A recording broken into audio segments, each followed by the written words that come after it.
WBP কেপির ভাই বোনেরা কেমন আছো? খুব ভালোই আছো? এমন একটা রাজ্যে বাস করছো, ভালো না থাকলে হবে? তাহলে কি শুরু হলো? প্রিলিমস, মাঠ, মেন, ইন্টারভিউ, তারপর হুস, গল্প শেষ। এক ছবলেই ছবি। বুঝতেই পারছো কেন কথাটা বলছি। মাননীয় যদি চাই ভোটের আগেই নিয়োগ হবে। এখনও বলছি মাননীয় যদি চাই এখনও পর্যন্ত ভোটের আগেই নিয়োগ হবে, কিন্তু মাননীয় চাইছেন না।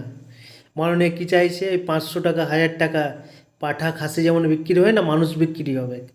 1500 টাকা দিয়ে আমাদের মুখ বন্ধ করে ভোট নেবে, এটাই চাইছে। তার জন্য তো তোমাদের নিয়োগ নাই। তার জন্য তো এসএসসি এত দেরি করে দিচ্ছে। আপার প্রাইমারি নিয়োগ নাই। আর লজ্জা লাজ, লজ্জার মাথাকে সরকারের মাথায় বসে আছে এই সরকার। একটাও সরকারের মুখ থেকে শুনতে পাচ্ছ যে এত ভ্যাকেন্সি আছে, ভোটের পর নিয়োগ করব, এই ভ্যাকেন্সি আছে, এখানে রিক্রুটমেন্ট হবে, এখানে কলকারখানা হবে, এখানে এই হবে? না। কি 500 টাকা 1000 টাকা?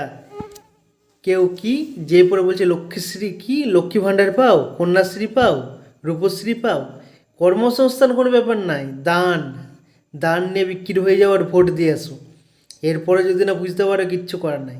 আর রেজাল্ট, রেজাল্ট যদি নিতে চাও আন্দোলন করো। আন্দোলন একমাত্র রাস্তা, আন্দোলন একমাত্র পথ।